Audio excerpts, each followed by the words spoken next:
When the war between Israel and Iran finally draws to a close, a new uncertainty will loom: the future of Iran's nuclear weapons program. As smoke clears from damaged nuclear sites and diplomats eye a possible peace settlement, observers will ask whether Tehran will truly halt its nuclear ambitions under a renewed deal, or simply hide them better. The question is not merely academic. It cuts to the core of Middle East security and global non-proliferation efforts. Iran's leaders insist their nuclear program is peaceful, yet years of cat and mouse with inspectors and secret development activities tell a more complicated story. In the aftermath of war, will a new nuclear agreement genuinely curb Iran's weapons program or just drive it further underground? This analysis examines Iran's track record on nuclear compliance, the conflicting claims about its weapons potential, and the scenarios for what comes next in a post-war landscape.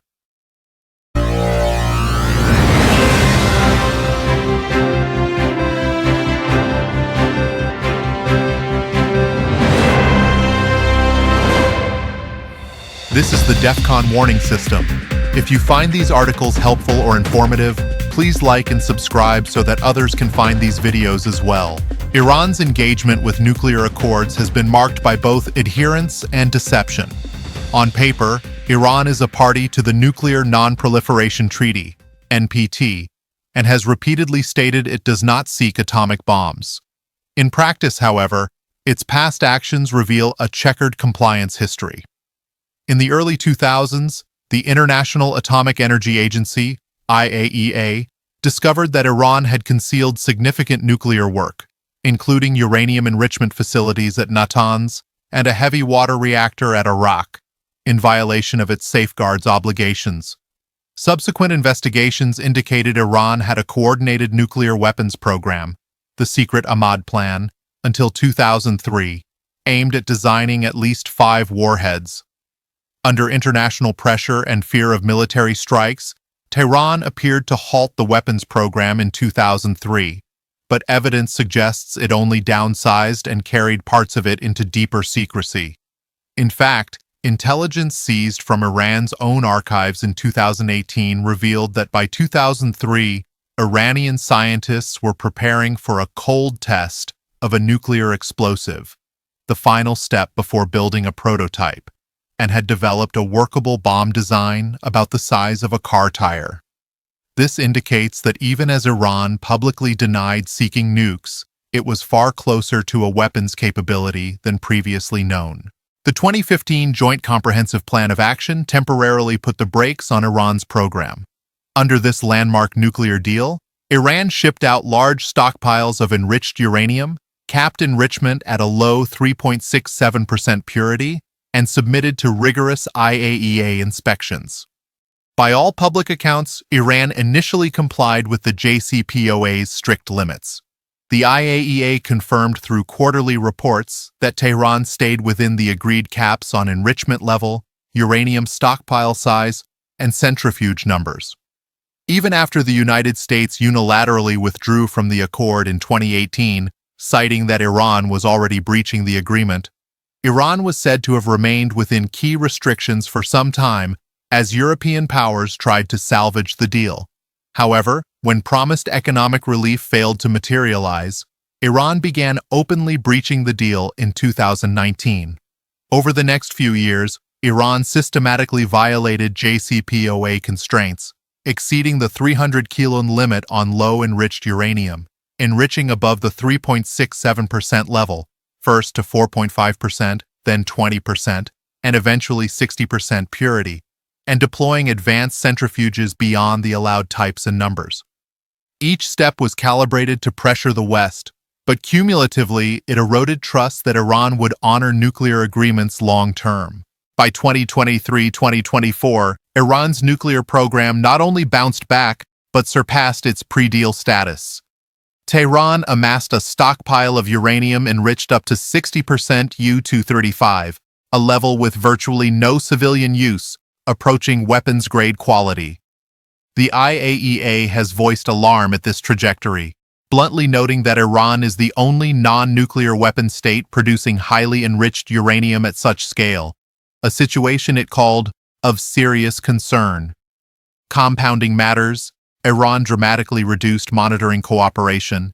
It disconnected IAEA surveillance cameras, ceased adhering to the additional protocol's snap inspections, and in 2024, even expelled several experienced IAEA inspectors from its nuclear sites. These moves left inspectors with greatly impaired oversight.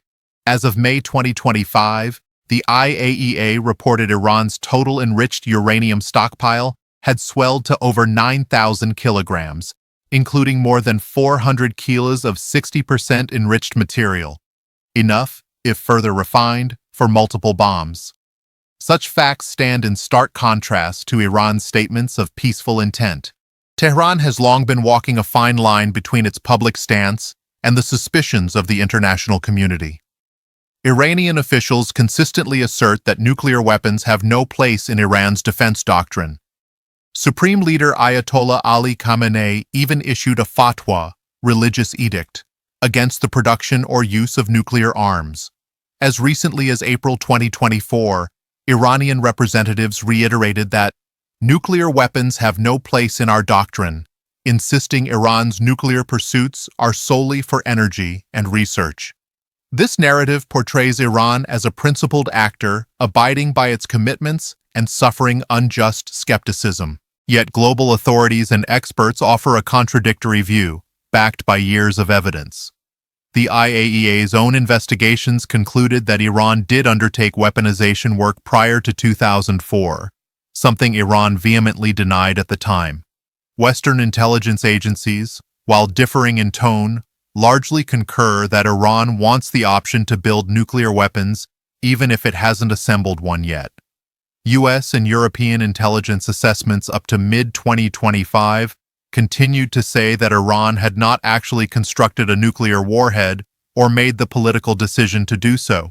However, they also describe Iran as a threshold nuclear state, one technical step away from weapons capability. Israeli officials facing a country that has vowed to destroy the Jewish state tend to be more skeptical of Iran's intentions. Israel's government openly warns that Iran's accelerating enrichment and ballistic missile work point to an undisclosed weapons effort, and Israeli intelligence has hinted that Iran may be conducting secret weapon-related experiments beyond the eyes of inspectors. These competing narratives are reflected in a flurry of contradictory statements over the years. The IAEA, for its part, has tried to stick to facts on the ground. In June 2025, just days before the war erupted, the agency's Board of Governors formally censured Iran for failing to fully cooperate with inspections, the first such rebuke in 2 decades. Rather than assuage concerns, Tehran reacted defiantly by announcing plans to open a third uranium enrichment site and install more advanced centrifuges, effectively accelerating its program. At the same time, independent analysts have pointed to multiple known violations and covert activities that suggest Iran's weapons ambitions never disappeared. For example, Iran secretly built the Fordo enrichment plant under a mountain years ago and only admitted its existence when exposed in 2009. More recently, Iranian nuclear scientists embarked on experiments with uranium metal, a material used in nuclear bomb cores, despite such work being banned under the JCPOA. IAEA inspectors have also found unexplained traces of man-made uranium at undeclared locations in Iran, indicating possible secret nuclear material that Iran hasn't accounted for. Each discovery feeds the view that Iran's peaceful program may be a facade masking clandestine weapons-related work. Perhaps most striking are suggestions that Iran may already have a nuclear weapon, or at least the pieces of one. Thus far, no conclusive public evidence shows Iran possesses an operational nuclear warhead.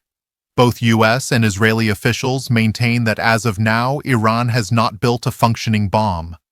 Nonetheless, the very fact that this question is asked underscores the deep uncertainty. Over the years, rumors have surfaced about Iran obtaining nuclear hardware from abroad or assembling a crude device in secret. In fact, the CIA warned back in 2001 that it could not rule out the possibility that Iran might have acquired fissile material on the black market and perhaps even a weapon capability. Some Iranian figures have hinted at undeclared advances. In 2022, a former Iranian official startled observers by musing that Iran might already have a nuclear weapon, though offering no proof. Analysts at the Institute for Science and International Security note that Iran had achieved the know-how by 2003 to design a workable implosion device and was on the cusp of a prototype test before the project was paused.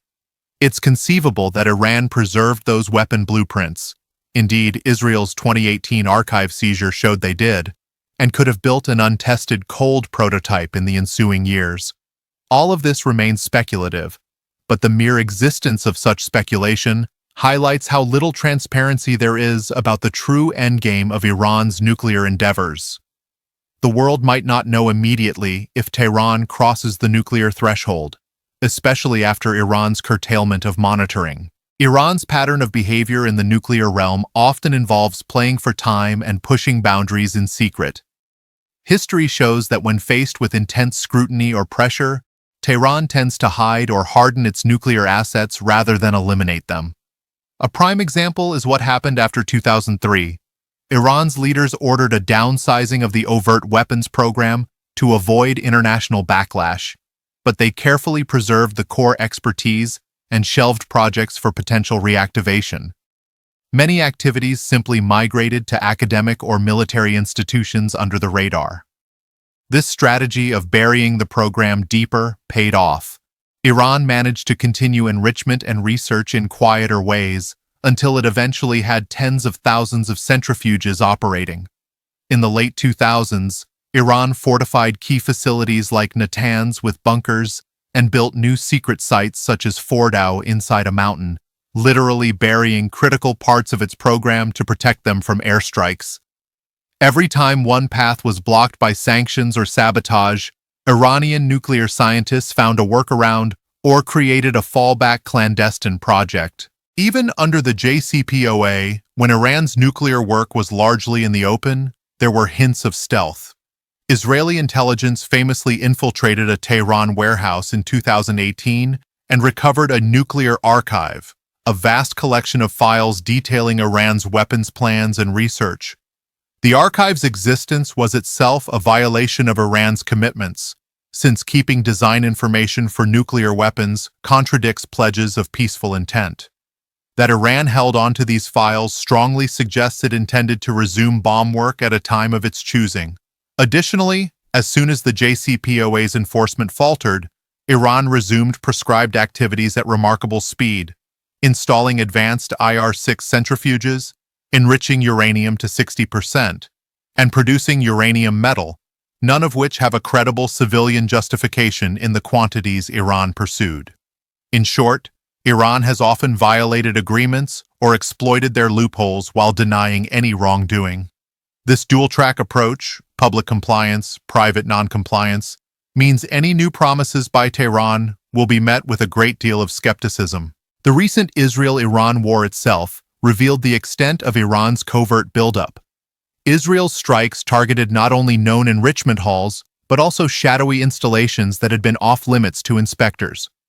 Reports indicate that a new underground facility near Natanz, so deep that it may be beyond the reach of conventional bunker-busting bombs, was under construction to house centrifuges. Such a site, once operational, could allow Iran to enrich uranium out of sight and reach, effectively immunizing its weapons program from future military intervention. This underscores a troubling possibility. Iran might agree to a nuclear deal on paper, while simultaneously moving the most sensitive work to undeclared or impregnable locations. The IAEA has already warned that its knowledge of Iran's activities is diminishing due to lack of access. Without robust verification, Iran could cheat on a deal by continuing weapons-related work covertly, as North Korea did in the 1990s. All these known violations and secret projects form the backdrop against which any post-war nuclear deal will be judged. With a tentative peace settlement now on the horizon, the big question is how Iran will proceed on the nuclear front. Several distinct scenarios could unfold, and each carries its own implications for regional security. 1. Genuine halt under a new deal. In the most optimistic scenario, Iran might agree to fully halt its weapons program in exchange for sanctions relief and security guarantees as part of the peace deal. War has been punishing for Iran. Key nuclear facilities are damaged, the economy is strained, and the regime may calculate that a period of true restraint is necessary for recovery. A new nuclear agreement, perhaps a revived JCPOA or a strengthened version of it, could be the vehicle. If Iran's regime feels confident it will remain in power, thanks to the peace settlement, and fears further military strikes, it might conclude that adhering to strict limits is its best move, at least temporarily. This would mean Iran once again shipping out enriched uranium, dismantling excess centrifuges, and allowing intrusive inspections anywhere suspected of nuclear work. The international community would undoubtedly push for tougher terms than the 2015 deal. For example, immediate access for IAEA to suspect military sites, longer-lasting restrictions, no automatic sunset clauses, and constraints on missiles capable of carrying nukes. Proponents of diplomacy will argue that a new deal could meaningfully delay Iran's nuclear progress and prevent a regional arms race. However, even in this best-case scenario, skepticism will linger. Iran would need to prove over time that this halt is genuine, and not just a pause to regroup. Any small violation or evasion would be seized upon as a sign that Iran is burying the program out of sight. The success of this path hinges on unprecedented transparency from Tehran, something it has resisted in the past. 2. Burying the program deeper, covert continuation. A more cynical scenario is that Iran agrees to a deal and outwardly curtails parts of its nuclear program, but covertly continues developing the know-how and components for weapons. In this scenario, a nuclear deal might halt the visible activities, like large-scale enrichment, while the regime furthers its weapons ambitions underground. Iran has a playbook for this. After 2003, it preserved its nuclear weapons intellectual capital and hid sensitive research within defense agencies. If a new agreement is signed, Iran could comply with inspector visits at declared sites, even as it shifts any banned work to clandestine facilities or shell companies. For example, weapon design work could be pursued by a small team under the guise of conventional military R&D, or enrichment could be secretly carried out on a much smaller scale at an undeclared pilot plant. The risk is that the world might be lulled into a false sense of security while Iran's nuclear program is simply driven deeper into the shadows. Multiple analysts warn of this outcome. The Institute for Science and International Security cautions that re-implementing a JCPOA-like deal without much tougher verification would be unstable and dangerous, likely leading to more covert activity and a worsened security situation. In essence, a deal might buy time but also provide cover under which Iran's nuclear progress continues out of sight. To counter this, negotiators would need to insist on far-reaching inspection rights and real-time monitoring of the entire supply chain of Iran's nuclear-related materials. Even then, confidence in Iranian compliance would be low.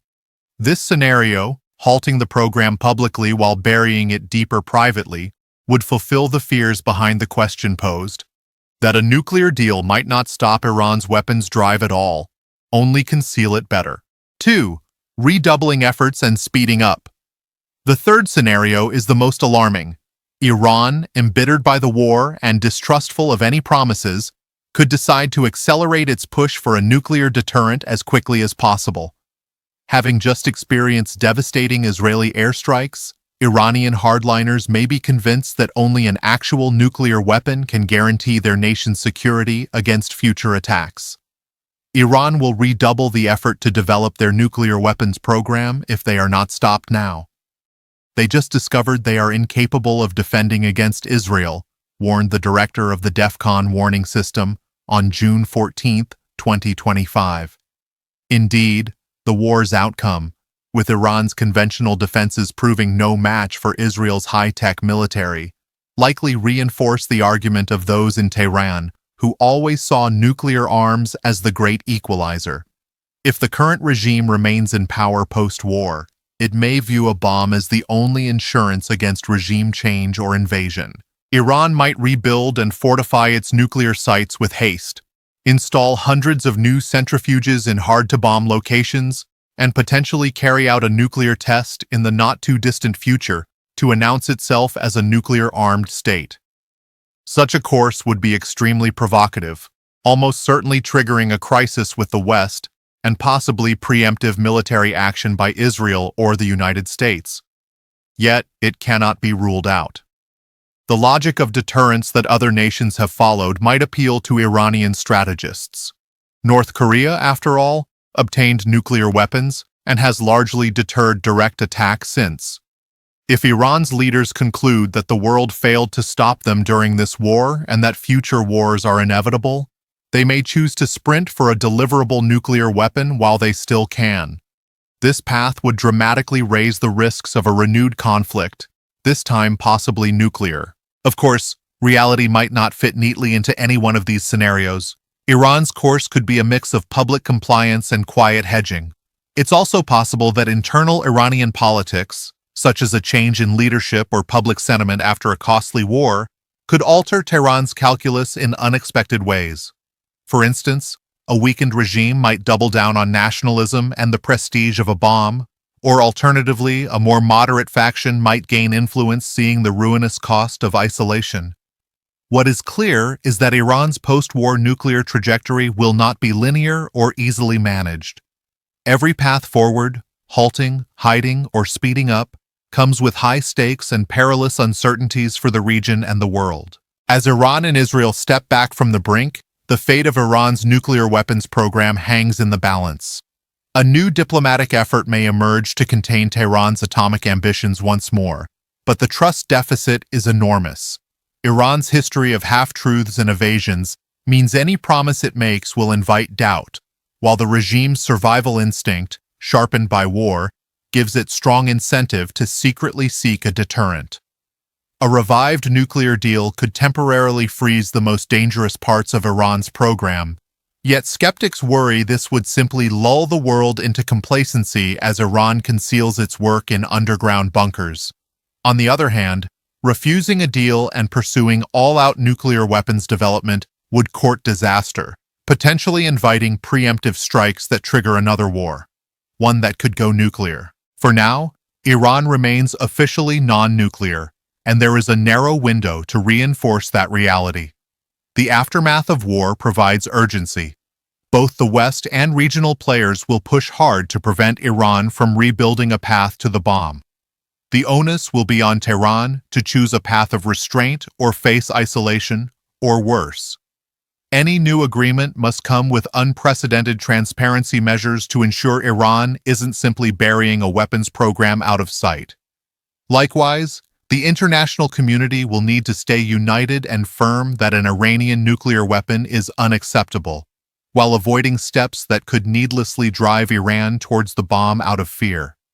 It is a delicate balance. In the end, whether a nuclear deal will halt Iran's weapons program or just bury it deeper will depend on the actions of the Iranian regime when it thinks the world is not watching. History provides ample reason for worry, but also one faint hope, that having seen the brink of destruction in war, Iran's leaders may decide that nuclear restraint serves their survival better than nuclear brinkmanship. Only time and vigilant verification will tell which path Iran chooses in the shadow of war's end. This is the DEFCON Warning System.